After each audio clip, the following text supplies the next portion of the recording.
Captain Sarah Mitchell stood in the departure lounge of Denver International Airport, deliberately blending into the chaos of humanity around her. At 34 years old, she had perfected the art of invisibility over the course of 12 grueling years in the United States Air Force. She wore a simple sundress, turquoise, nothing fancy, nothing that would make her stand out. Her long brown hair, usually pinned back in military regulation, fell loosely over her shoulders. She'd cut it just short enough to feel like rebellion. Dark sunglasses covered eyes that had seen too much, eyes that still jerked awake at 3 a.m. to the sound of jet engines and distant explosions that existed only in memory. A professional camera hung around her neck, a good one, worth more than most people's monthly rent. Photography had become her refuge, her way of capturing beauty without having to explain it, without having to control it. In the military, everything had to be controlled, every movement calculated, every word measured, every emotion compressed into a steel box that she'd locked away so thoroughly she sometimes forgot where she'd put the key. Around her, families reunited with embraces that felt foreign to her. She hadn't hugged her own mother in 14 months. A businessman rushed past, phone pressed to his ear, stressed about quarterly earnings and market fluctuations. Sarah had once calculated the trajectory of missiles. His concerns felt small in comparison, though she knew that was unfair. She knew she was broken in ways she couldn't quite articulate. The military had taught her many things, but it hadn't taught her how to be normal. Her backpack was deliberately minimal. She'd learned from experience that carrying less meant fewer anchors to the person she was supposed to be. No uniform tucked away. No military identification. No phone list of contacts who might need her for something urgent and classified. She'd even left her Air Force watch behind, opting instead for a simple civilian timepiece from Target. That small act had felt like the most rebellious thing she'd done in years. She held her boarding pass, Denver to Grand Junction, then a short connection to Moab, Utah. 2 weeks stretched ahead of her like a promised land. The Moab Desert was calling to her in a way she couldn't fully explain. Red cliffs, ancient stone, emptiness. She'd chosen it specifically because it was one of the few places left in America where you could stand alone for hours and see nothing but rock and sky. No people, no expectations, no weight of command. The past 12 years had stolen something essential from her. She could feel it missing the way an amputee might feel a phantom limb. There was supposed to be a Sarah Mitchell who laughed easily, who felt things deeply, who wasn't constantly assessing threats and calculating worst-case scenarios. That Sarah existed somewhere beneath the military training, but Sarah couldn't quite remember what she felt like anymore. Her deployment to Afghanistan had been the worst. 3 years of combat operations, of watching her pilots face impossible odds, of making decisions that meant some people came home and others came home in flag-draped boxes. She'd lost her best friend and wingwoman, Captain Lisa Chen, to a surface-to-air missile over Kandahar province.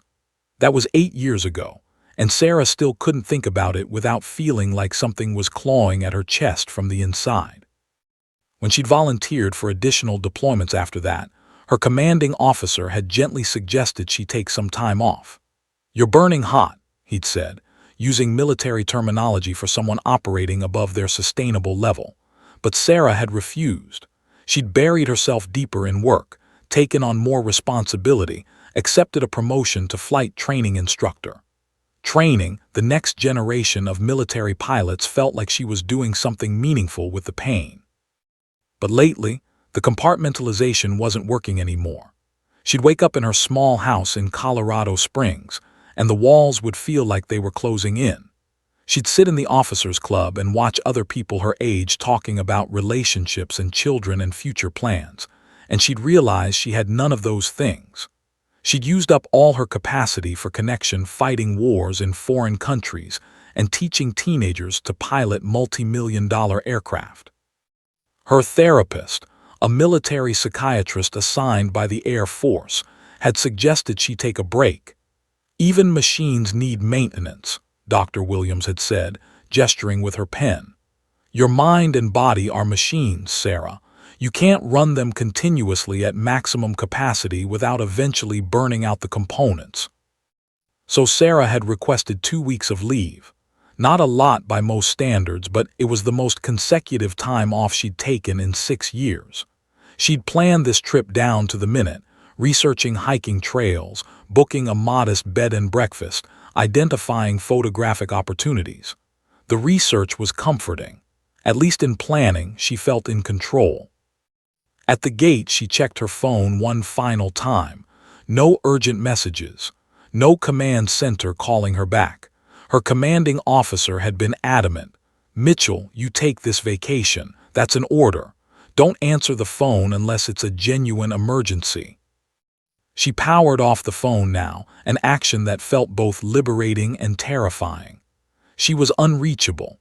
For 2 weeks, she didn't have to be Captain Sarah Mitchell, respected pilot, trained warrior, person who understood what it meant to kill and to save and to carry the weight of both.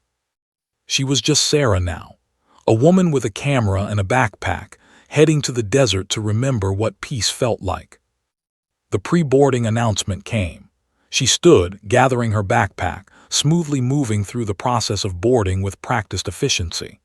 The flight attendants barely glanced at her as she passed. She was unremarkable, invisible, exactly as she intended. She found her seat in the middle of the aircraft, near the wing. She'd specifically chosen this seat because statistically, it was the safest in the event of a crash. Old habits. She opened her book, Fiction by an author recommended by Dr. Williams, something about a woman finding herself in Italy. Sarah read the first page but couldn't quite focus. She gazed out the window as the aircraft pushed back from the gate. Denver sprawled below, mountains rising in the distance, endless sky above. The engine spooled up. Sarah felt the familiar vibration of takeoff, that moment when tons of metal and jet fuel and human hope lifted away from the earth. She'd piloted through this moment thousands of times, but as a passenger, it felt different. She wasn't in control. She could only sit and trust. The wheels lifted. The airport fell away. Denver disappeared beneath clouds. Sarah closed her eyes and tried to remember what it felt like to be happy. She had no idea that in 45 minutes, her entire life was about to change in ways she couldn't possibly imagine. 45 minutes into the flight, Sarah had finally begun to relax. The book in her hands, something about Italian villas and self-discovery, had actually captured her attention. She'd managed to forget, for brief moments at a time, about the war, about Lisa, about the 12 years of accumulated trauma that sat on her shoulders like a stone gargoyle. The cabin was quiet. Overhead, the cabin lights were dimmed to a soft golden hue that made everything feel calm and almost peaceful. Most passengers had settled into that peculiar trance of air travel, earbuds in, eyes half closed, minds somewhere between waking and dreaming. The engines hummed steadily, a constant white noise that should have been soothing. Sarah had heard that sound thousands of times from the cockpit, knew it intimately, understood every variation and rhythm. She could identify engine problems by sound alone. It was one of her superpowers, the kind of hyper-awareness that military training had burned into her nervous system. Some people could hear a dog whistle. Sarah could hear a failing turbine blade before most instruments could register the problem. That's why, when she heard it, she knew immediately that something was catastrophically wrong. It started as a subtle pop, so quiet that no one else in the cabin seemed to notice. It came from somewhere beneath the fuselage, a sound like a champagne cork, but metallic and wrong. Sarah's entire body went rigid. Her hands froze on the pages of her book. Every muscle tensed simultaneously, as if her body was remembering something her conscious mind hadn't quite processed yet. Then came the vibration. It wasn't violent, not yet, but it was unmistakable. The aircraft shuddered almost like it had hiccuped. The woman across the aisle was still looking at her phone, oblivious. A man too rose back, was snoring softly. A child was watching cartoons on the seat back screen. The flight attendant was resting in the jump seat near the galley, eyes closed, completely unaware. But Sarah knew, her body knew, her military training knew. She'd experienced enough flight emergencies in simulators to recognize the signature of a serious mechanical failure. The sound. The vibration, the particular way the aircraft was responding, or rather, the subtle way it was beginning to not respond quite right. It was like the aircraft's voice had changed, like it was trying to tell her something urgent. Sarah's heart began to hammer. She forced herself to breathe slowly, a technique her therapist had taught her for managing panic. In through the nose for 4 counts, hold for 4 counts, out through the mouth for 4 counts. But her hands were shaking slightly, and she had to set down her book. She pressed her face closer to the window. The right wing looked normal from her angle. Everything appeared fine, but appearances could be deceiving. She'd learned that in combat. She'd learned that in life. The aircraft shuddered again, slightly more pronounced this time. A few overhead bins rattled. The flight attendant's eyes opened.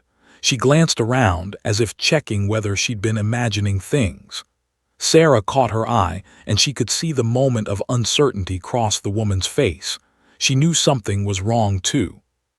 Then, unmistakably, the pilot's voice came through the intercom. Sarah had flown with enough commercial pilots to recognize the vocal patterns of someone trying very hard to sound calm when they were anything but calm. His tone was carefully controlled, maybe too carefully controlled. "Ladies and gentlemen, this is Captain Richardson. We're experiencing a minor technical issue with one of our engines. We're going to make an unscheduled landing in Grand Junction to have our mechanics take a look at it. This is just a precautionary measure. Everything is under control. Flight attendants, please prepare the cabin for descent." Sarah's stomach dropped. A minor technical issue.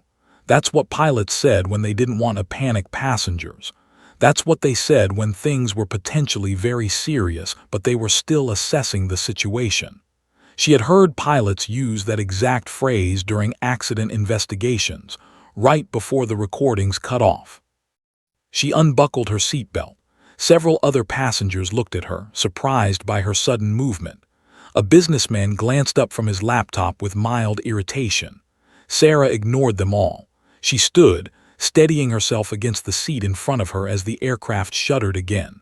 This time, the vibration was more pronounced. A woman too rose back, let out a small, frightened whimper.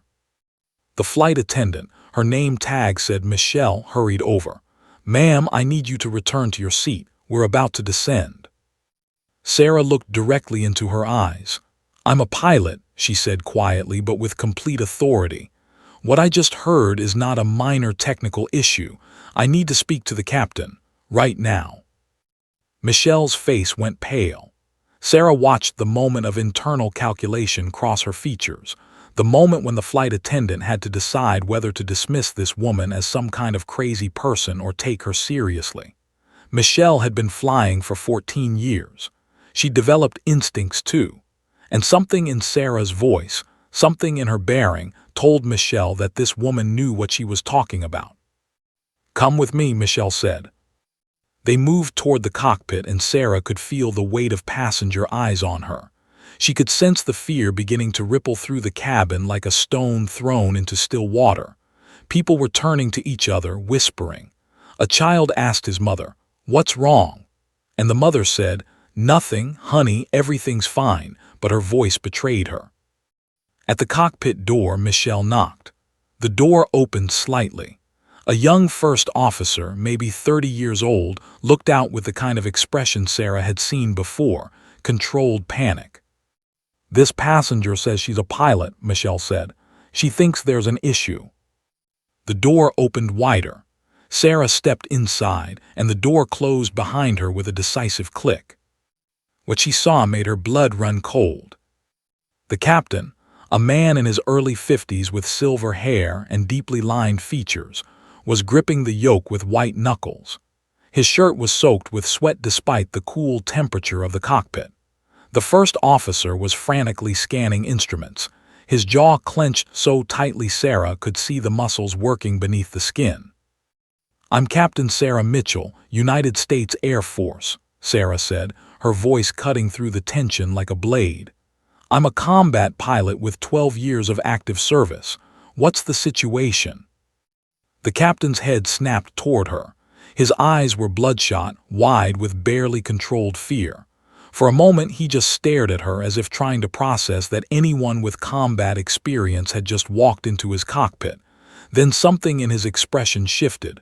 Relief, desperation, hope. "Engine number 2, he said, his voice cracking slightly. "We've got catastrophic hydraulic failure. I'm losing pressure across multiple systems. The controls are becoming increasingly unresponsive. I was trying to reach Grand Junction, but—" He trailed off, glancing at his instruments, and Sarah could see him making calculations. Grim calculations. Sarah moved to the instrument panel. One glance told her everything. This wasn't a landing in Grand Junction situation. This was a landing somewhere now situation. This was a crisis. "How many souls on board?" she asked, using the aviation term for everyone aboard the aircraft. 275 passengers and crew, the first officer said weakly. Sarah took a deep breath.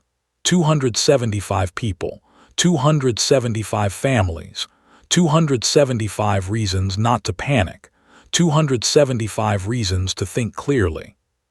She'd spent 12 years preparing for moments like this. She'd run through simulations, survival protocols, worst-case scenarios. She'd thought she was done with responsibility. She'd thought she was going to spend 2 weeks alone in the desert, trying to remember who she was before the military. But apparently, the universe had other plans. "Show me everything," Sarah said calmly, "and tell me exactly how much time we have." Sarah's eyes moved across the instrument panel with the practiced precision of someone who had spent thousands of hours reading the electronic language of flight. Engine number 2 was hemorrhaging hydraulic fluid. The pressure gauge was dropping steadily, a digital bleed-out that was both visible and terrifying. The flight computer was showing cascading failures across multiple systems, redundancies failing one after another, like dominoes engineered specifically to fall in sequence. The captain, James Richardson, his nameplate read, stood beside her, his hands still gripping the yoke. His breathing was shallow and rapid. Sarah could feel his desperation radiating off him like heat. He was a good pilot. She could tell that from the way he was attempting to compensate for the loss of control, the subtle movements he was making to keep the aircraft stable. But he was also a man facing a situation that exceeded his training. "Talk me through the timeline," Sarah said, keeping her voice level and professional. "When did the failure begin?" 7 minutes ago, the first officer, Michael Torres, mid-30s, dark-haired, trembling slightly, said from the co-pilot's seat. "We heard the pop. At first we thought it was just pressurization. Then the hydraulic pressure started dropping. Within 90 seconds we'd lost pressure in Systems 1 and 2. System 3 is failing now." Sarah nodded, absorbing the information. "Grand Junction is how far?" 82 miles, Richardson said. "At our current descent rate we can probably make it there." "No," Sarah interrupted, but her tone was gentle, not accusatory. She understood what he was doing, clinging to a destination that seemed achievable, refusing to accept the mathematical reality of their situation. "Captain, look at your descent rate. You're losing altitude at 1,000 feet per minute. At current velocity and descent rate, you'll hit the ground in approximately 6 minutes. Grand Junction is 15 minutes away." The silence in the cockpit was oppressive. Torres looked at Richardson, waiting to see if his captain would challenge this assessment. Richardson's jaw clenched, and Sarah watched as he did his own mental calculations. She saw the moment when he reached the same conclusion she had. They weren't making it to Grand Junction. "Where can we land?" Richardson asked quietly, the question carrying the weight of 275 lives. Sarah was already pulling up the navigation system on her tablet, which had GPS access through the aircraft's communication suite. The screen showed their current position near the Colorado-Utah border, the landscape below a mixture of mountainous terrain and sparse population centers. Commercial airports were scattered across the region, but each one represented a distance the failing aircraft probably couldn't cover. Her finger traced potential routes. Palisade Airport too far. Cisco is nothing but a tiny town with no landing facilities. Then she saw it, Highway 70 stretching in a relatively straight line through mostly flat terrain. It was long. It was remote. It was impossible. It was also their only chance. "That highway," Sarah said, pointing to the screen. Her finger hovered over the digital representation of asphalt and earth. U.S. Highway 70 near Cisco. It's approximately 30 miles away. The terrain looks relatively flat. The highway is long enough for an approach and landing. Richardson stared at the screen. "That's a public highway. There will be traffic, people. We'd be saving them," Sarah said firmly. "Captain, if we try to reach any commercial airport, we crash in the mountains. People die, all of them. If we land on that highway, we have a chance. Not a good chance. Not a high probability chance, but a chance." She pulled up weather data. Wind speed, 12 miles per hour. Wind direction, roughly aligned with the highway. Visibility, good. No precipitation in the area. It was almost as if the universe was offering them the smallest sliver of cooperation. "I've never landed on a highway," Richardson said. It wasn't a refusal, just a statement of fact. A man confronting the reality that he was about to do something unprecedented. "I have," Sarah said. This wasn't entirely true. She'd trained for it, run simulations, but never executed an actual landing on a civilian road. But Richardson didn't need to know the full extent of her uncertainty. He needed to know that she believed it was possible. "In Afghanistan, we made emergency landings on rougher terrain than this. The landing gear is damaged, but it's intact. If we approach at the right angle and maintain control, we can do this." Torres was already calculating distances, wind correction factors, descent angles. Sarah could see his lips moving as he worked through the mathematics. He was a good first officer, trained, competent, keeping his head despite the horror of the situation. "I need you to help me get this bird to that highway," Sarah told Richardson. "I need your hands on those controls. I need your knowledge of this aircraft. I need your authority as captain. What I'm suggesting is dangerous and unconventional, but it's our best option. Are you with me?" Richardson took a deep breath. His hands were still shaking, but something resolved in his expression. He was a man who had been trained to make decisions, and he was making one now. "I'm with you. What do you need?" "First, we inform air traffic control," Sarah said. "Torres, get on emergency frequency. Mayday, mayday, tell them what we're doing." Torres was already reaching for the radio, his voice suddenly steady as he broadcast across emergency channels. "Mayday, mayday, mayday. This is commuter 747. We have catastrophic hydraulic failure. We're executing emergency landing on Highway 70 near Cisco, Utah. All aircraft in the vicinity, please stand clear. Emergency services, respond." The frequency exploded with responses. Other aircraft acknowledging, air traffic control requesting information, emergency coordinators beginning to mobilize resources. Sarah was now navigating, using the aircraft systems to calculate the precise descent angle needed to reach the highway. She was calling out waypoints, adjusting for wind, monitoring the degrading systems with one part of her mind, while another part was already thinking ahead to the landing itself. "I need to inform the passengers," Richardson said. Sarah hesitated. She knew what he meant. The passengers deserved to know what was happening. They deserved the truth. But she also knew that panic in the cabin could lead to dangerous behavior, people trying to move around the aircraft, people becoming hysterical, the kind of chaos that could destabilize their already precarious situation. "Give me 5 minutes," Sarah said. "Let me confirm our approach one more time, then we'll prepare them." She pulled out her phone, her civilian phone, the one she'd powered down at the airport, and powered it back on. Her thumbs moved quickly, her military training overriding her civilian hesitation. She dialed 911. The operator who answered sounded bored, routine.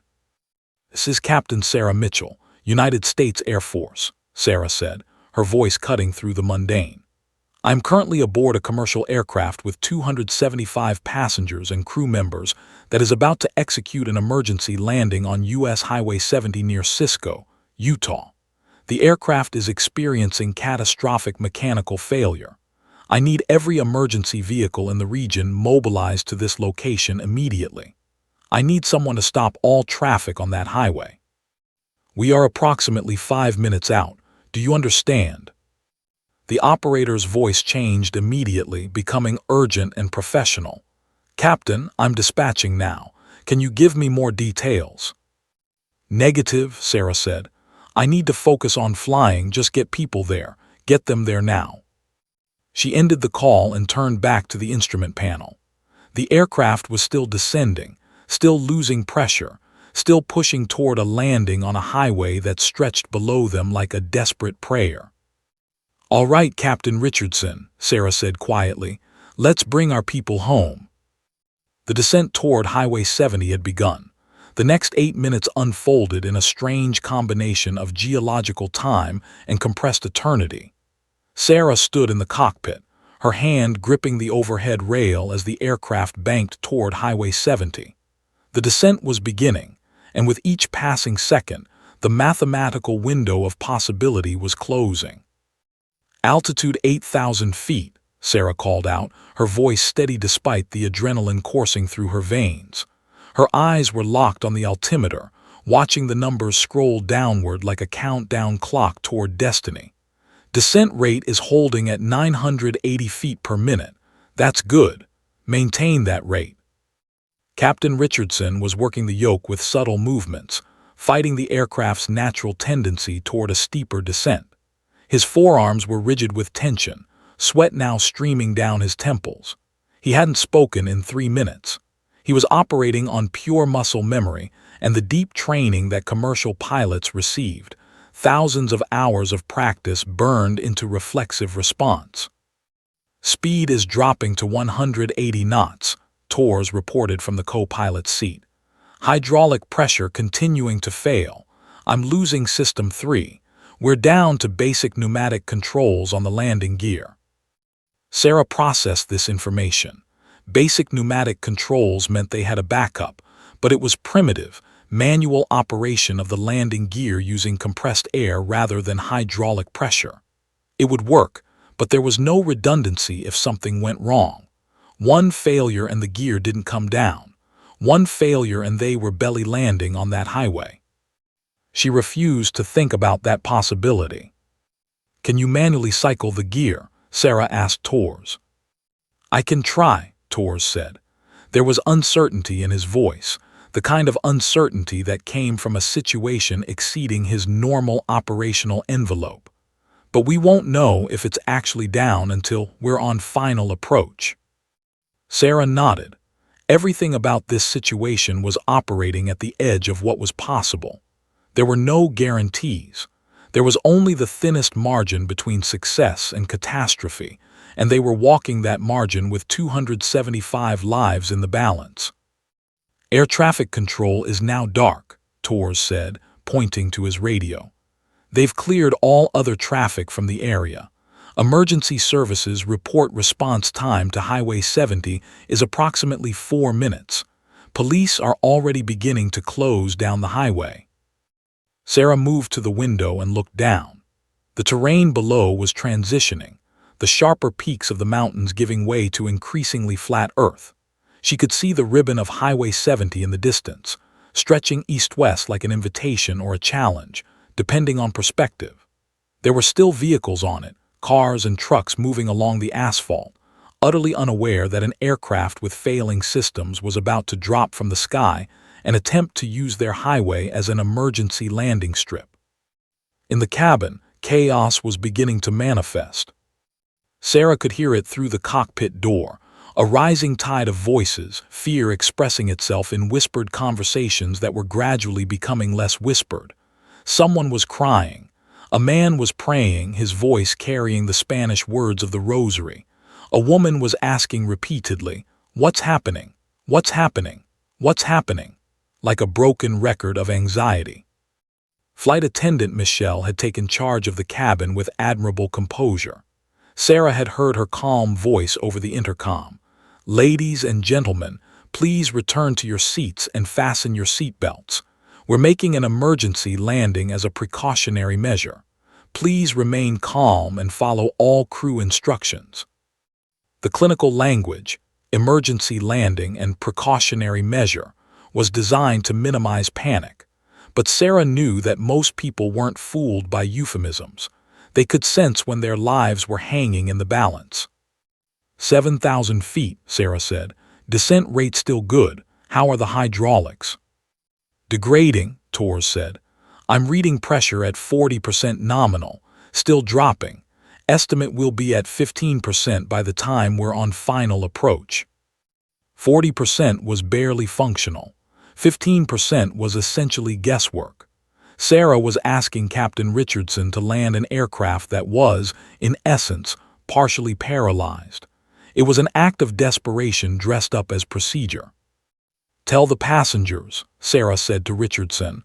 "They need to know what's happening." Richardson took a deep breath. He reached for the intercom button and his voice, carefully controlled, almost eerily calm, filled the cabin. "This is Captain Richardson. I want to be honest with you about what we're facing. We've experienced mechanical failure and we're going to be landing on a highway near Cisco, Utah. We have an experienced Air Force pilot aboard assisting us. We're confident we can do this safely. I need all of you to listen carefully to the flight attendants and follow their instructions exactly. Put on your seatbelts. Assume the brace position. We're going to get through this together." It wasn't a lie, but it wasn't the whole truth either. Sarah appreciated that Richardson was balancing honesty with the need to keep people functioning. Panic would only make things worse. 5,000 feet, Sarah called out.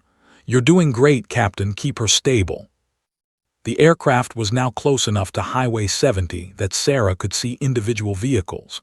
She watched as a state police car suddenly swerved across all lanes of traffic, stopping cars, creating a barrier. An ambulance was racing toward the location. Fire trucks were moving into position. In 4 minutes, the emergency response had mobilized entire agencies into coordinated action. The highway ahead was becoming clearer. Sarah was examining every inch of it, looking for obstacles, assessing surface quality, evaluating approach angles. The asphalt looked smooth, relatively new. There were some patches, but nothing catastrophic. The highway rose slightly in both directions from the center point, which meant drainage was probably decent. That was good. Water on the landing surface would be a nightmare. 3,000 feet, Sarah said. "Beginning final approach. Captain, I want you to aim for the center of the highway. We're going to approach from the northeast at approximately 170 knots. Wind is currently 12 miles per hour from the northwest, so we'll have a slight quartering headwind. That will help slow us down." Richardson nodded, making minute adjustments to his heading. The aircraft was now low enough that Sarah could see individual trees, individual buildings scattered across the landscape. The highway stretched before them, waiting. 2,000 feet, Sarah said, her voice becoming almost hypnotic in its steadiness. "Descent rate looking good. Gear check, Torres. Are we ready to cycle?" "Pneumatic system is charged," Torres said. "Ready to cycle on your command." 1,500 feet, Sarah continued. "Slow to 160 knots. I want us slow and stable for the landing." She moved closer to the side window, her eyes tracking the highway. It was getting closer, becoming more real with each passing second. The vehicles had cleared. The emergency vehicles were stationed to the sides. The asphalt stretched out like a promise and a threat simultaneously. 1,000 feet, Sarah said. 30 seconds to gear down. Torres, on my mark, begin pneumatic cycle. Richardson's hands were white-knuckled on the yoke. His breathing was shallow, but his movements were precise. 12 years of training compressed into this single moment. 800 feet. Mark, Torres, cycle the gear now. The aircraft shuddered as compressed air forced the landing gear down.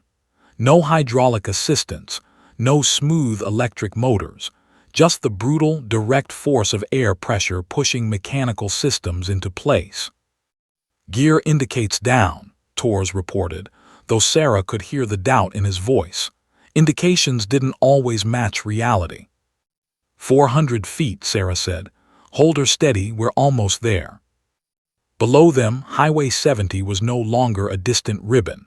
It was asphalt, solid and real and utterly unforgiving. Sarah could see the individual lanes, the centerline markings, the slight imperfections in the surface. 200 feet, landing checklist, anything else to do? "Negative," Torres said. "We're configured for landing, everything is ready." Sarah looked at Captain Richardson. His eyes were locked forward, completely focused. He looked like a man walking into battle, which, she supposed, was exactly what he was doing. 100 feet, Sarah said quietly. "Easy descent, keep her nose up slightly. You're going to feel the touchdown, don't fight it. Let the wheels take the impact. We're almost home." The ground was now rising up toward them at a terrifying speed. The highway was expanding, filling the entire windscreen. Sarah could see the painted stripes on the asphalt, could count individual trees at the roadside. 50 feet, 30 feet, hold her steady. Captain Richardson whispered something, maybe a prayer, maybe a curse, Sarah couldn't tell. 10 feet. The earth was coming up fast. 5 feet, brace for impact. The wheels touched asphalt at 167 miles per hour. Everything that happened in the next 2,100 feet would determine whether 275 people lived or died. The impact was catastrophic in a way that transcended physics. It was the moment when an aircraft designed to fly became a machine fighting gravity and momentum. The nose gear connected first, and the entire aircraft bucked upward like a living thing in pain. Sarah watched Richardson's hands fight the yoke, battling the sudden violent pull that wanted to either flip the aircraft or send it careening sideways across the highway. "Keep her level," Sarah shouted, though she'd meant to stay calm. There was no staying calm anymore. Physics had taken over. The main landing gear touched down with a force that rattled teeth and shattered the carefully maintained illusion of control. The aircraft was no longer flying. It was no longer in anyone's control in the traditional sense. It was now a projectile trying to slow itself down through friction and hope. And then the fuselage touched the asphalt. The sound was unlike anything Sarah had ever heard. It wasn't quite metal on metal. It was metal on earth, on pavement, on reality. The underbelly of the aircraft, designed for air, not friction, scraped across asphalt and screamed. Literally screamed. The sound was a primal shriek of molecules being torn apart at the speed of light, or so it seemed. Sparks exploded from beneath the aircraft like 4th of July fireworks. Brilliant white-orange streaks that shot out in all directions, visible through the windows in the cockpit like the aircraft was descending through a fireworks display designed by physics. In the cabin, passengers were screaming. It was the sound of human terror distilled to its purest form. Shrieks, prayers, the sounds of people believing, for these few seconds, that they were about to die. The aircraft was shaking violently, as if possessed by a demon trying to throw everyone inside it into oblivion. Sarah gripped the overhead rail so tightly she thought her fingers might break through the aluminum. She was watching Richardson with one part of her mind while another part was calculating. Was the control surface still responding? Was the aircraft going to flip? Were they going to slide off the highway into the desert? "Stay with it, Captain," Sarah shouted. "You've got this, keep her on the highway."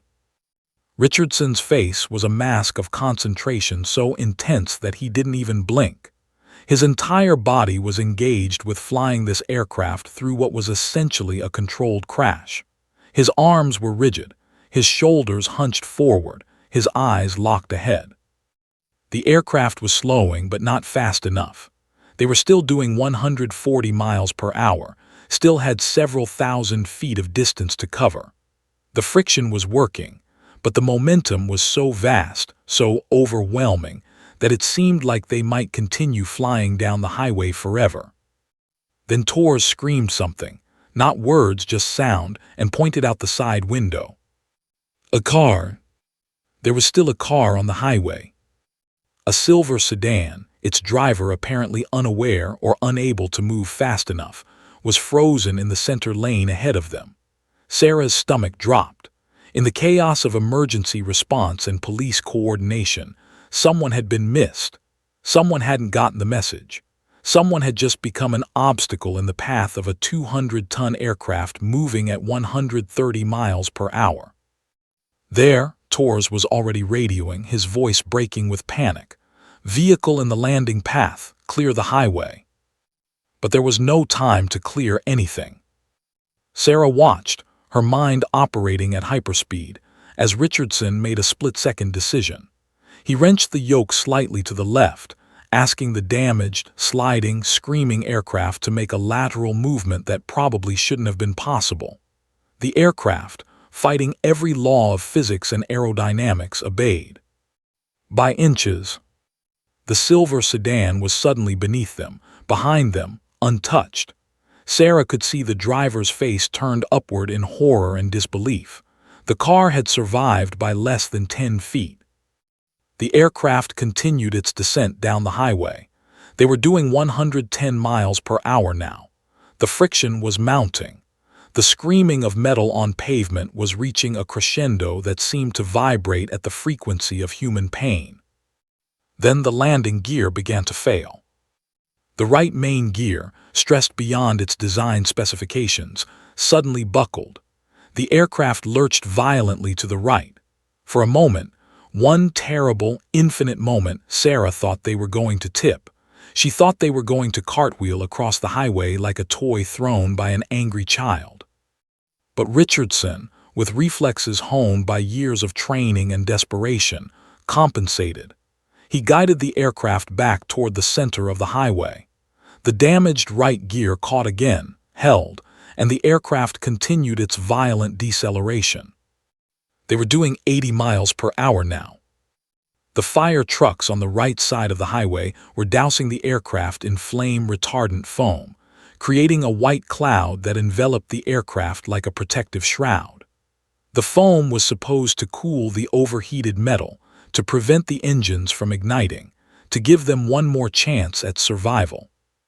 70 miles per hour.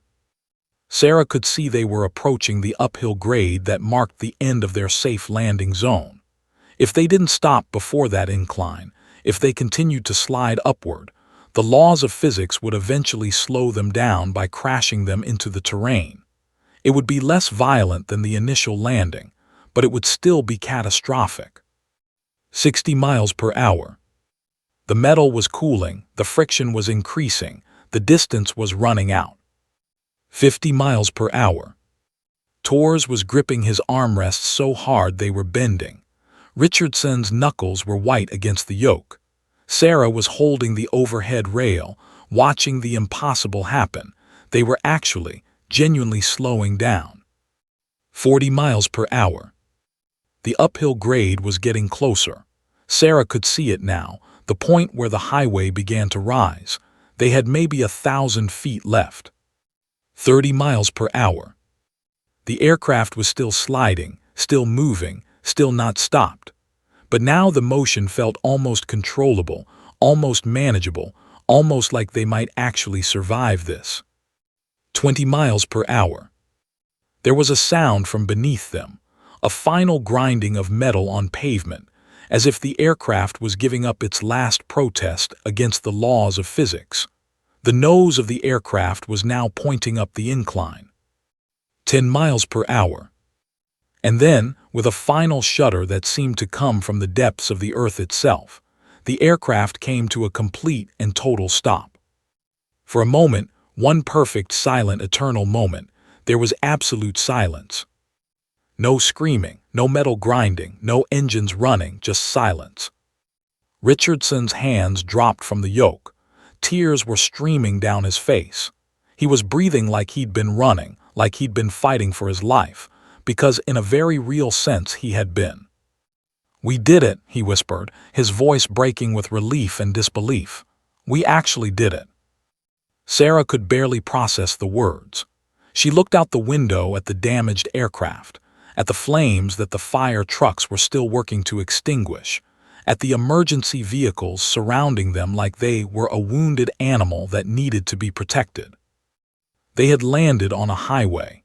They had defied physics, gravity, and probability. They had taken a dying aircraft and forced it to the ground gently enough that 275 people could walk away from it. "Tors, get that door open," Sarah said, her voice suddenly hoarse from the tension. "We need to evacuate now." Tors was already moving, already unfastening his seatbelt, already heading for the emergency exit in the cockpit. First responders were moving toward the aircraft from all sides, their movements purposeful and coordinated. Sarah moved toward the cabin door, pushing it open. The sight that greeted her was simultaneously the most terrifying and most beautiful thing she'd ever seen. Passengers were alive. Bleeding, traumatized, shocked, but alive. They were unbuckling themselves, moving toward the emergency exits, beginning the process of evacuation. Flight attendants were shouting instructions, helping people toward slides that had already deployed. Children were crying, adults were moving on adrenaline, and everyone, absolutely everyone, was alive. Sarah stood in the cabin for just a moment, letting it sink in. 275 people had just survived what should have been unsurvivable. And she, a military pilot on a vacation to the desert to escape her past, had been exactly the right person in exactly the right place at exactly the right moment. The universe had other plans.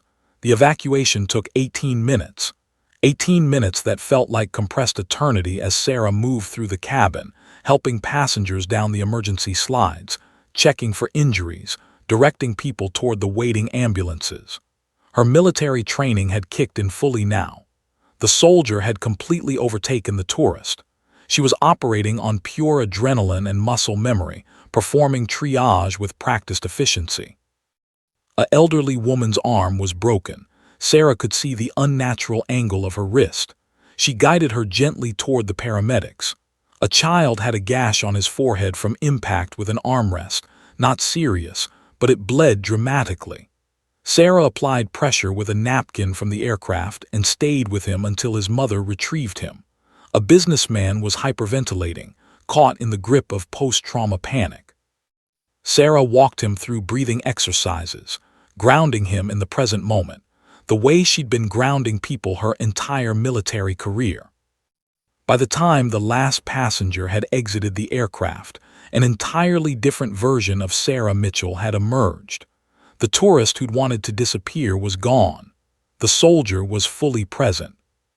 She stepped onto solid ground for the first time in 23 minutes. The ground felt strange beneath her feet, too real, too solid, a physical reminder that they'd actually survived.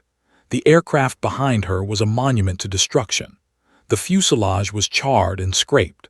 The right wing was bent at an angle that shouldn't have been possible. Foam covered everything in a white blanket that looked almost peaceful in its contrast to the violence of the landing. Emergency vehicles surrounded the scene. Helicopters circled overhead, their blades chopping the air. News vans were already arriving, their satellite dishes extending upward like mechanical flowers seeking information to transmit back to the waiting world. And that's when the cameras found her. A reporter, a woman with perfectly styled blonde hair, and the kind of determined expression that indicated she would get her story no matter what, rushed toward Sarah with a microphone extended like a weapon. "You," the reporter shouted, "were you a pilot on the aircraft? Were you involved in the emergency landing?" Sarah's instinct was to deflect, to defer, to disappear back into invisibility.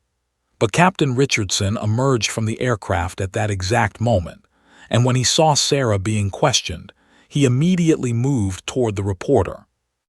"That woman right there," Richardson said, pointing at Sarah with genuine emotion in his voice, "is Captain Sarah Mitchell, United States Air Force. She was a passenger. She came into the cockpit and helped me land this aircraft." The reporter's eyes widened. The camera followed the trajectory of Richardson's point, fixing on Sarah like a spotlight finding its target in a dark theater. "Captain Mitchell," the reporter pressed forward, "is this true, you're military?" Sarah's mind was doing rapid calculations. She could refuse to comment. She could invoke military regulations about speaking to the press without authorization. She could try to maintain the compartmentalization that had been the core of her existence for 12 years. But there were 275 people behind her who were alive because she hadn't maintained that compartmentalization. There was a silver sedan driver who would go home to his family because Sarah had made a split-second decision to not hide her abilities. There was a mother holding her crying child, alive because Sarah had broken her own rules.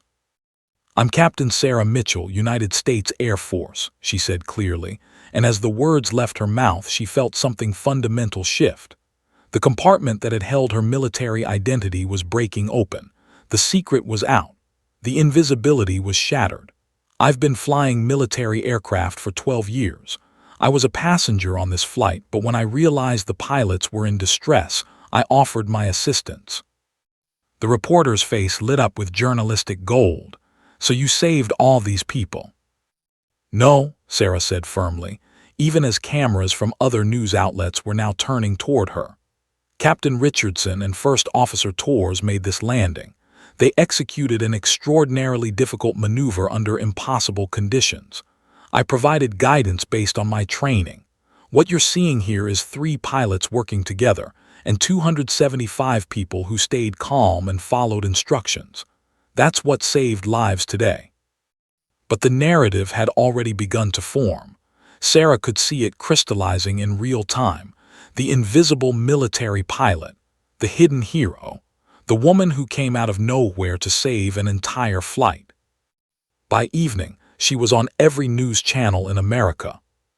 She was just another tourist until she saved 275 lives and revealed she was a military pilot. The headlines wrote themselves. News anchors speculated about her heroism. Social media exploded with gratitude and amazement. Her name trended on Twitter. Her face was plastered across cable news networks. Someone had found an old photograph from Air Force Public Affairs showing her in uniform, and it was being broadcast alongside the footage of her walking away from the damaged aircraft. The vacation she'd planned so carefully, the 2 weeks of solitude, of trying to remember who she was before the military had claimed her, was completely, irreversibly obliterated. In the hospital where she was being required to undergo a medical evaluation, Sarah sat in a treatment room while a doctor examined her for injuries. She'd had some minor cuts and bruising from gripping the overhead rail, but nothing serious. Her body had survived. Her mind was struggling with the concept of being seen. Her phone, the one she'd turned back on during the crisis, was exploding with notifications, text messages from military colleagues, voicemails from Air Force Public Affairs, emails from major television networks requesting interviews. Her mother had called 17 times. Her sister had sent a message in all caps. "You're on CNN, are you okay?" She wasn't okay. She wasn't even sure what okay meant anymore. There was a knock on the hospital room door, and Captain James Richardson entered. He looked almost as traumatized as Sarah felt, but there was something else in his expression: gratitude, relief, and something that might have been kinship. "They want me to do interviews," Richardson said, pulling up a chair. "Talk about what happened. The airline is positioning this as a triumph of crew coordination and training. I wanted to check on you first, make sure you were doing okay with everything." "The media circus," Sarah said flatly. "Yeah," Richardson agreed. I've been flying commercial aircraft for 28 years. I've never experienced anything like this. And I should tell you," he leaned forward, his voice becoming more intense, "what you did in that cockpit, the way you guided me through that landing, the way you kept your head when everything was falling apart. That was extraordinary. I don't have the words for it, but I want you to know that I'm grateful. The airline is grateful. Everyone is grateful. Sarah looked at him, this man who had suddenly become bound to her through trauma and shared experience. "Are you doing interviews?" she asked. "Yeah," Richardson said. "I figure we should tell the truth about what happened, all of us working together. You, me, tours, the flight attendants, the passengers who stayed calm. That's the real story." "The media won't care about the real story," Sarah said quietly. "They want the hero narrative. Invisible soldier emerges from nowhere, saves the day. That's the story they'll tell." "Then maybe we tell a different story," Richardson said. "Maybe we tell the truth loudly enough that it actually matters." Sarah wanted to believe that was possible, but she'd spent 12 years in institutions that controlled narratives, managed information, shaped truth into useful shapes. She knew how the media worked. She knew how stories got told and retold until they became mythology. She was going to become a myth, whether she wanted to or not. After Richardson left, Sarah sat alone in the hospital room and stared at her reflection in the darkened television screen. She saw a woman in a turquoise sundress that was now filthy and torn. She saw someone who was supposed to be on vacation, supposed to be invisible, supposed to be escaping the weight of who she was. Instead, the whole world now knew exactly who she was. The compartment had shattered completely. There was no going back to being just Sarah, the invisible tourist. She would forever be Captain Sarah Mitchell, the hidden hero who saved 275 lives. That was her narrative now. That was her identity. The military had prepared her for many things, but it hadn't prepared her for this, for the terrible weight of being seen. Sarah spent the week after the landing in a state of surreal disconnection that felt almost like another kind of trauma. She was discharged from the hospital after 24 hours. No serious injuries, just bruises and lacerations that would fade. But the psychological damage was harder to quantify. She'd been expecting to spend 2 weeks alone in the desert, trying to rediscover herself. Instead, she was spending 2 weeks drowning in attention from people who thought they already knew exactly who she was. The Air Force's response was immediate and overwhelming. Her commanding officer had called within hours of the news breaking, officially congratulating her and unofficially suggesting she hire a lawyer and refuse all media interviews without official guidance. The Air Force Public Affairs Office had essentially taken over her life, briefing her on what she could and couldn't say, scheduling her for approved appearances, preparing her for the narrative that would serve the military's interests. She understood, intellectually, that they were trying to protect her. They were also trying to control her story, to shape it into something useful for recruitment and morale and the broader project of military prestige. She was a useful propaganda tool, and the military was very good at using useful tools. The investigation by the National Transportation Safety Board had taken 7 days. Sarah spent hours with investigators, explaining every decision she'd made in the cockpit, every calculation she'd performed, every moment of doubt she'd experienced. To her relief, the NTSB investigators were straightforward and professional. They wanted facts, not narratives. They wanted to understand what had happened so they could prevent similar disasters in the future. Captain Richardson and First Officer Torres had both given testimony that supported Sarah's account. Torres, in particular, had been effusive in his praise. She was calm when panic would have been understandable. She made calculations that saved our lives. Without Captain Mitchell in that cockpit, we don't land safely. But the media, with its insatiable appetite for drama, had latched onto a different narrative. They wanted the story of the hidden hero, the woman who had sacrificed her vacation to save strangers. They wanted the narrative of unlikely heroism, of hidden talents suddenly revealed. They wanted Sarah to be a symbol of something larger than herself, American resilience, military excellence, the triumph of training over crisis. What they didn't want was the messy truth, that Sarah was a traumatized woman who had been forced to use her expertise in a moment of crisis, that she was struggling to process being seen, that she didn't feel like a hero because heroes were supposed to be comfortable with recognition, and Sarah had spent her entire adult life trying to avoid it. The flowers started arriving on the second day. Bouquets from grateful passengers, from people who had learned about the landing and felt moved to send gratitude. Then came the letters, hundreds of them, people thanking her, people telling her their stories, their connections to the flight, their relief at their loved ones being alive. A woman named Patricia wrote, "My daughter was on that flight. She's 8 years old. I got to tuck her into bed that night because of you. I will spend the rest of my life grateful for you." Sarah read that letter and wept, actually wept, in a way she hadn't allowed herself to cry in years. The compartment that had held her emotions was not just broken, it was shattered into 1,000 pieces that couldn't be reassembled. The television interviews began on day 4. Major networks wanted her story. They wanted her to sit in studios and talk about the landing, to relive the crisis for entertainment and information, and whatever purposes drove media consumption. The Air Force Public Affairs Office had prepped her extensively, approved talking points, recommended anecdotes, careful phrasing that credited the team while allowing her heroism to shine through. On the morning of her first television interview, Sarah looked at herself in the mirror of her temporary quarters and barely recognized the person staring back.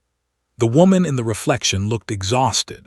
She looked like someone whose carefully constructed walls had been demolished by a force she couldn't control. "You can refuse," Dr. Williams, her military therapist, had told her during an emergency session. "You can tell the Air Force that this is psychologically harmful and request accommodation." "But then I'd be refusing to help control the narrative," Sarah had replied. "And the narrative's going to get told anyway. At least if I participate, I can try to tell the truth." The interview itself was surreal. The anchor, a man named Michael Chen, who had the practiced warmth of someone who made his living making strangers feel known, asked her about the landing, about her training, about what was going through her mind when she realized the severity of the crisis. Sarah found herself speaking with a clarity that surprised her. She talked about Captain Richardson's composure under pressure. She talked about the emergency response teams whose coordination made the evacuation possible. She talked about the 275 people who had stayed calm and followed instructions, because that discipline was as important to survival as her technical expertise. And then Michael asked the question she'd been dreading. "Captain Mitchell, do you consider yourself a hero?" Sarah took a breath. The air in the studio felt pressurized, full of judgment and expectation. In her earpiece, she could hear the Air Force Public Affairs officer tense with anticipation, waiting to see if she would stick to the approved message. "I think heroism gets misunderstood," Sarah said slowly. "People want heroes to be singular, one person doing one extraordinary thing. But what happened on that aircraft was the result of training, preparation, teamwork, and luck. Captain Richardson is a hero. First Officer Torres is a hero. The flight attendants who kept passengers calm are heroes. The emergency responders who coordinated the rescue are heroes. I was trained to help in a crisis, and I did my job.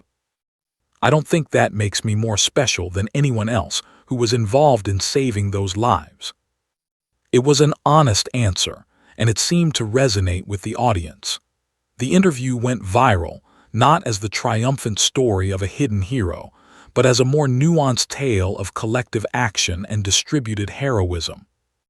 But privately, alone in her temporary quarters that night, Sarah confronted the reality she'd been avoiding. She couldn't go back to being invisible. The military had tried to keep her compartmentalized for 12 years, and that compartmentalization had nearly destroyed her. The landing had broken those walls, and she couldn't rebuild them. She didn't want to rebuild them. The old Sarah, the one who wanted to disappear into the desert, was gone. In her place was someone new, someone who'd been forced to integrate the soldier and the person, the trained professional and the traumatized human, the hidden pilot and the visible hero. On day 9 after the landing, Sarah made a decision. She called her commanding officer and requested a meeting. She requested 4 more years of active duty, but with a modification. She wanted to transition into aviation safety advocacy and pilot training. She wanted to use her experience to help the next generation of pilots understand crisis management. She wanted to transform her trauma into teaching. Her commanding officer was surprised but supportive. "You're going to change the way pilots approach emergency situations," he said. "I think that's a more important contribution than flying combat missions." Sarah wasn't sure if she believed that, but she believed she needed to try something different. The compartmentalization was over. The integration had begun. She would never be the invisible tourist again, but maybe she could become someone more honest than the hidden military pilot, someone who acknowledged both her training and her humanity. The vacation to Moab would have to wait. The desert would still be there when she had finally figured out who she was supposed to be. 1 year to the day after the emergency landing, Sarah stood in a gymnasium in Grand Junction, Colorado, staring out at a sea of faces that had suddenly become familiar in the strangest way possible. The gymnasium had been decorated with simple elegance: banners welcoming the survivors, photographs of the damaged aircraft being recovered, images of the 275 people who had walked away from a catastrophe. The gathering had been organized by some of the passengers themselves, a reunion of sorts, a chance to mark the anniversary and acknowledge how far everyone had come. Sarah had almost declined the invitation. She'd spent the past year learning how to be visible in a way that felt authentic, and public events still made her uncomfortable. But she'd ultimately accepted, knowing that these people deserved to mark this anniversary with those who had been essential to their survival. She wore a simple dark suit, not her military uniform, not the sundress she'd been wearing on that fateful day, but something in between. Something that acknowledged both parts of her identity without trying to hide either one.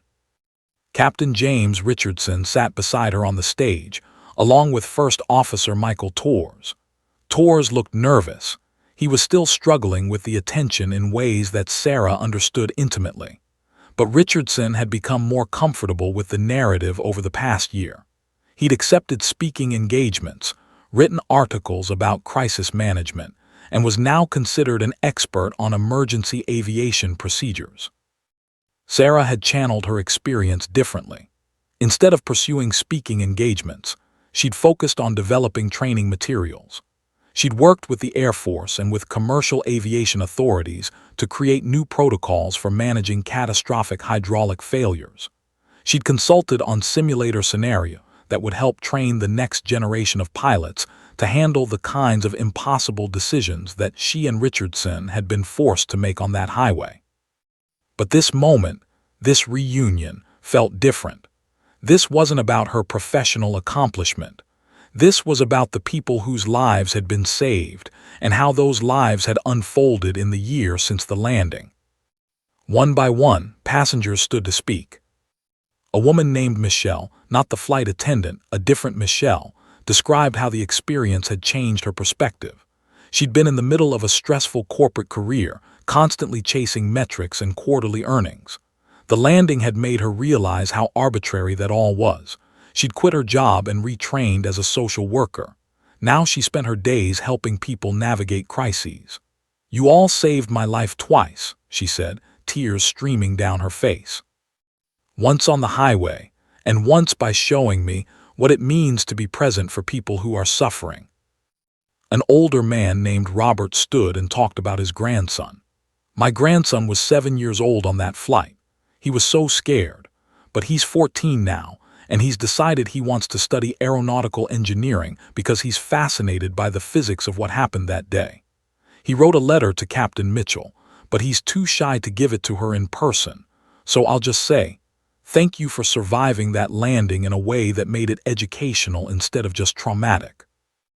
A young woman named Sarah, which caused mild amusement in the gymnasium, talked about how she'd been on the flight with her fiancé and how the experience had clarified for her what really mattered. They'd gotten married 6 months ago. She was now pregnant with their first child. "I know that sounds like a lot," she said, But I don't think I would have the courage to do any of those things if I hadn't experienced something so terrifying that it rewrote my understanding of what's possible. The stories continued, each one painting a picture of how the landing had ricocheted through people's lives. Some had struggled with PTSD and were still working through it. Some had found it transformative. Some had simply moved on, treating the experience as an event that happened rather than something that defined them. When the testimonies ended, James Richardson stood and gave a short speech about the professionalism of the crew, about how protocol and training had made the difference. He specifically credited Sarah's military background and her willingness to intervene at a crucial moment. Then it was Sarah's turn. She stood and the gymnasium fell silent. A year of processing had led to this moment, to standing in front of 275 people and trying to articulate what the landing had meant to her. "A year ago, I was a military pilot on vacation," she began. "I'd spent 12 years compartmentalizing my life. I was Captain Sarah Mitchell in the cockpit and some other version of myself everywhere else. I was trying to be invisible because being seen felt dangerous. I'd experienced things that I thought required me to separate myself. The woman who'd survived combat from the woman who was just trying to have a normal life." She paused, looking out at the faces in the gymnasium. Robert with his grandson's letter tucked in his pocket. Patricia with her 8-year-old daughter, the businessman who'd changed careers, the people who'd been forever altered by 167 miles per hour of mechanical failure and human choice. "When this aircraft experienced its crisis, my compartmentalization broke," Sarah continued. "I couldn't hide the fact that I was a military pilot with training that might help. I couldn't maintain the fiction that I was just a tourist. And more importantly, I realized that the separation I'd been maintaining between the soldier and the person was destroying me. I thought I was protecting myself by keeping those parts separate, but I was actually fragmenting myself." She took a breath, feeling the weight of the moment. This was her truth, raw and unfiltered. "What this landing taught me is that we're not supposed to be compartmentalized. We're supposed to integrate all the parts of ourselves, the trained professional and the vulnerable human, the capable expert and the person who's afraid, the soldier and the person who wants peace. We're supposed to bring our whole selves to the moments that matter." Sarah looked directly at Captain Richardson. James made the landing because he was both a trained commercial pilot and a man desperate to save lives. Michael helped us because he was both a technically competent first officer and someone who was terrified. The flight attendants kept people calm because they were both professionals and people who cared about their safety. That integration, that wholeness, is what made survival possible. She addressed the gymnasium. "I know that for a lot of you this day represents trauma. I know that some of you have struggled since the landing. I want you to know that what you experienced wasn't just catastrophe. It was also a moment of clarity, a moment where ordinary people revealed themselves to be extraordinary. Not because of special training or military background, but because you showed up as your whole selves. You stayed calm. You helped each other. You trusted in the possibility of survival." Sarah's voice became quieter, more intimate. "I used to think heroism was something separate, something that extraordinary people did in extraordinary moments. But I've come to understand that heroism is just what it looks like when we bring all of ourselves to a moment of crisis. It's what happens when we stop hiding and start being fully present." She concluded, "To the 275 people who were on this flight, I want to say that I'm grateful not just for the opportunity to help, but for the way this experience forced me to stop hiding. You didn't just survive a landing, you helped me survive my own fragmentation. You helped me understand what integration could look like." As Sarah sat down, the gymnasium erupted in applause. It wasn't the polite appreciation of a crowd recognizing a good speech. It was something deeper, the sound of people acknowledging a truth that resonated with their own experiences. After the formal program ended, people approached Sarah individually. Robert's grandson, overcoming his shyness, handed her a handwritten letter about the physics of hydraulic systems and emergency landings. Patricia hugged her without words. The businessman who'd become a social worker talked about crisis intervention training he was developing. By the end of the evening, Sarah had been thanked 275 times in different ways by the same 275 people whose lives had intersected with hers on that highway. As she stood alone in the gymnasium, looking at the photographs on the walls, Sarah realized that her vacation had never been about escaping. It had been about discovering. And the discovery hadn't happened in the desert. It had happened in the crisis, in the moments of impossible choice, in the decision to be fully present rather than compartmentalized and hidden. She pulled out her phone and took a photo of the gymnasium, the banners, the evidence of a year's healing and growth. Then she texted her therapist, "I'm ready. Let's talk about what comes next." The woman who had wanted to disappear had finally, through crisis and forced visibility, become whole. The end.